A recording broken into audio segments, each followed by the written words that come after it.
My name is Erin, and this is my mental health story. To be honest, I don't know where to begin or how much of my mental health journey I'm ready to share right now. And if I'm really honest, at first I didn't even want to do this episode.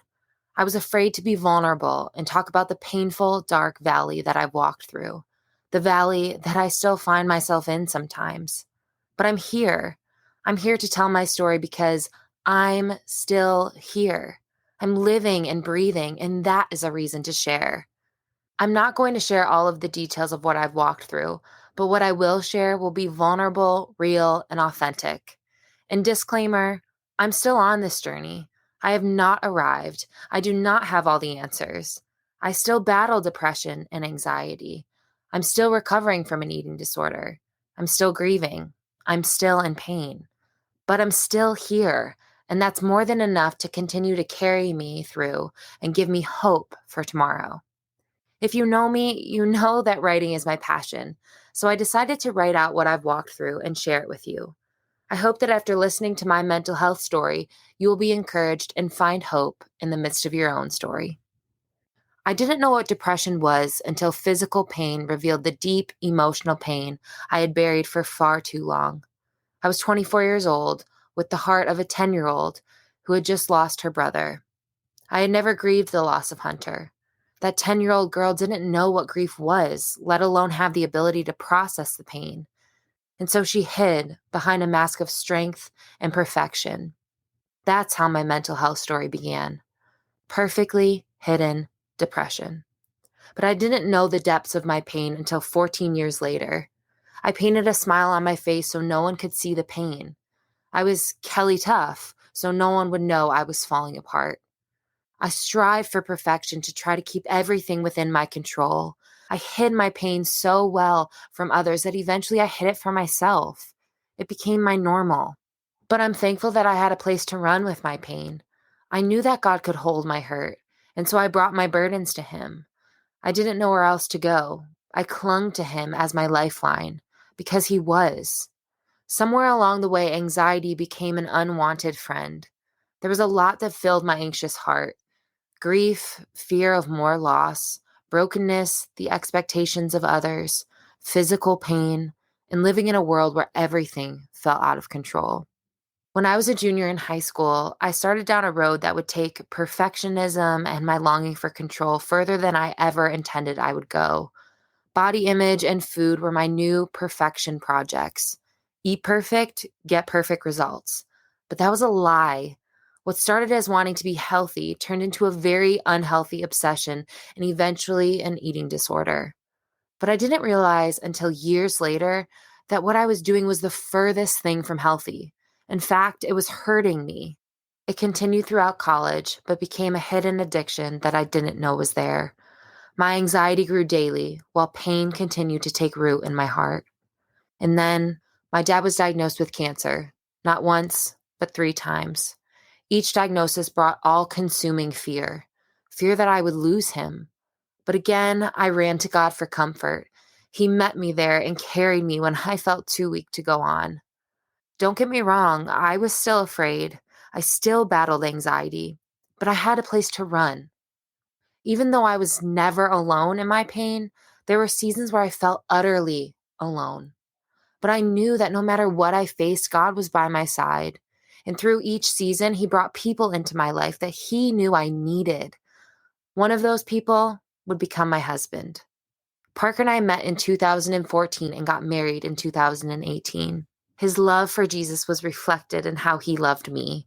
God blessed me immeasurably more than I could have ever imagined. But marriage didn't come without heartache. Within the first year of our marriage, we were faced with the painful reality of what in sickness and in health really means. 2 months after we got married, my dad was diagnosed with cancer for the 3rd time. Parker and I lived in and out of the hospital and hotel in New York City with my mom, while the 3 of us helped care for my dad. Then, at the beginning of 2019, everything seemed to fall apart, and I fell into deep depression.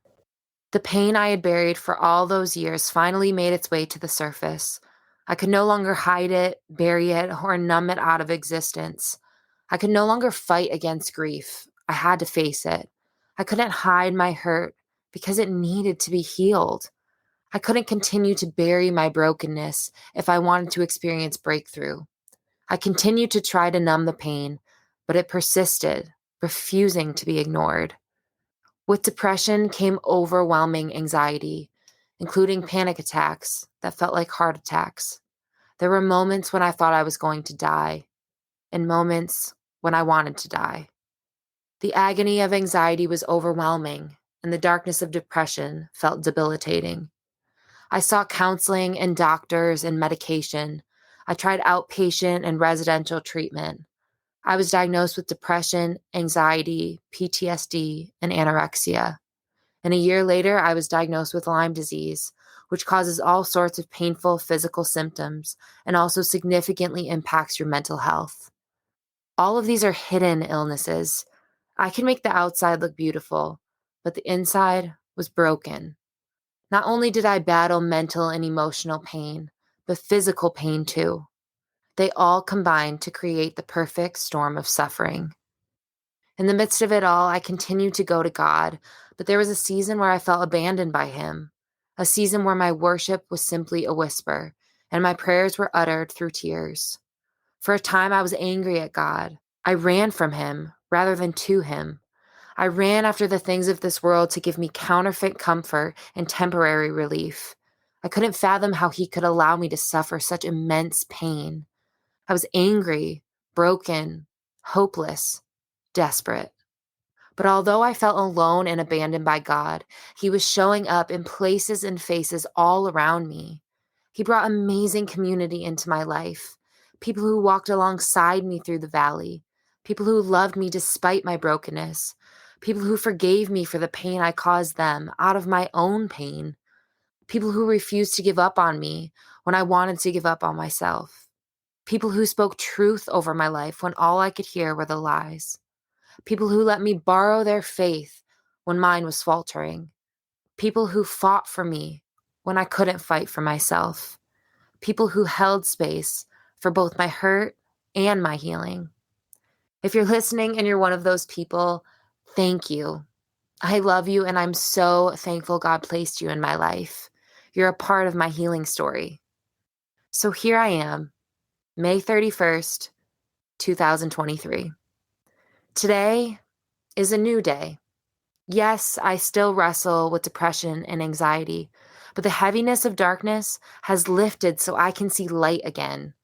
I'm learning how to cope with pain rather than trying to numb it away. I'm still recovering from an eating disorder, but what I once thought I would never heal from has become something I am healing from. I'm still receiving treatment for Lyme disease, and although I'm still in pain, progress has been made along the way. I'm still in counseling, I still meet with doctors, and I still take medication for my mental and physical health. And I'm okay with that. I'm thankful.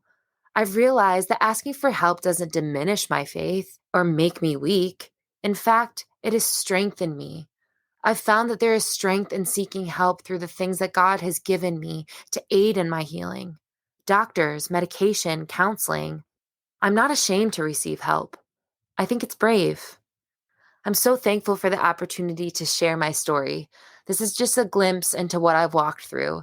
There are parts of my story that I'm not ready to share yet. Someday, but not today. Instead, I want to share with you 10 truths that the God-given people in my life shared with me over the last 4 years.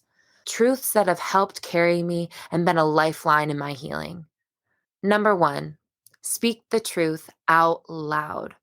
My mom reminds me of this all the time. She says, speak life. When you're in a dark place, it's hard to find any sort of life in what feels like a dying situation. You can try to think positive, life-giving thoughts all day long, but things change when we speak the truth out loud so that we can hear it and our heart can internalize it. Dark places are a breeding ground for lies. There was a time when I had to speak the truth even when I didn't believe it at all, even when my words were only a whisper. Eventually, the lies will no longer have power. Truth will. Number 2, choose your hard. This is something my amazing counselor reminds me of often. In moments when I'm faced with a difficult choice and there's no easy route to take, she reminds me to choose my hard, to choose the hard that leads to healing. She also reminds me that hard does not equal impossible, and hard is not a bad thing. I've found that hard is a part of healing. Number 3, labels do not define you. This is something my counselor has helped instill in me. For years, I let every diagnosis define me. They became like a scarlet letter on my chest. They were my identity, one that I clung to for a long time because I didn't know who I was. But as I started to uncover the real me, I realized that those things weren't me at all. I struggle with depression and anxiety, but they are not who I am. I have an eating disorder, but I am not my eating disorder. My counselor helped me separate myself from them so that I could clearly see me again. Ultimately, I am who God says I am. I am loved, forgiven, redeemed, whole, new, beautiful, and set free. Number 4, we don't heal in isolation. In my darkest moments, all I wanted to do was run and hide from everyone and everything. But isolating myself from the people who loved me only made me fall deeper into despair and loneliness. Run to the safe, trustworthy people in your life. We can't do life alone. We aren't meant to. Number 5, let others be your vision until yours comes back into focus. My mom said this to me during a season when I couldn't see clearly. Fear and darkness were consuming my mind, and I couldn't see the truth standing right in front of me. Sometimes you need to allow others to speak the truth over your life when you can't see it for yourself. Sometimes you need to lean on someone else's faith and trust them to fight for you in prayer. It's okay to need help. It's okay to let others be your vision until yours comes back into focus. Number 6, you can't selectively numb. When you numb out the pain, you numb out the joy. I spent years trying to numb out the deep pain I was experiencing. But while I was numbing out the pain, I was also numbing out the life-giving things in my life. Relationships, moments, memories, joy, life itself. When you numb one, you numb them all. It's okay to feel, even if feeling is painful. I learned that the greater pain is in not feeling anything at all. Number 7, feelings aren't facts. Feelings are valid. Feelings are real. Feelings are valuable and essential. But feelings aren't always truth. I spent a lot of time living based on how I felt in any given moment. But feelings change. They're circumstantial and not based on facts. Rather than living by your feelings, live based on what's true regardless of your circumstance. Number 8, you can't heal in hiding. I spent a long time hiding my pain and hiding how I was coping with my pain. It left me isolated, afraid, ashamed, and more desperate than before. My counselor once said to me, "What's hidden in darkness can't heal." My pain persisted in the dark. Hiding hinders healing, but God can heal what you're hiding. But you need to come out of the dark shadows and into the light. Come out of hiding. Number 9, Jesus loves you and he won't change his mind. I'll never forget when a close friend and mentor spoke these words to me. I was facing a heavy weight of shame and guilt. I had let my past sin and mistakes define me. Hopelessness filled every fiber of my being. I wanted to give up. I thought the decisions I had made in the midst of my pain disqualified me from God's love. But she reminded me that what I've done does not dictate his love. It's unconditional, it's unwavering, it's eternal. He loves me. He loves you, and he won't change his mind. Number 10, I'm worth it. I'm worth fighting for. I'm worth taking the time to heal. I'm worth seeking help. I'm worth loving. I'm worth living another day. For years, I wrestled with my worth to the point where I didn't think my life was worth living at all. But I'm so thankful for the people in my life who reminded me that I was worth it to them, and that if I couldn't fight for myself, they would fight for me. Eventually, I realized that even if I didn't see my worth, Jesus did. He died for me because he thought I was worth it. worth loving, worth living, worth giving his life for. You are worth it to him too. Your life is worth fighting for. I hope that sharing my story encourages you to share your own story. You matter. Your life matters. And your story can make an impact that matters for eternity. Through your story, I believe that God can do immeasurably more than all you could ever ask or imagine. You're loved. You're forgiven and free. You're enough.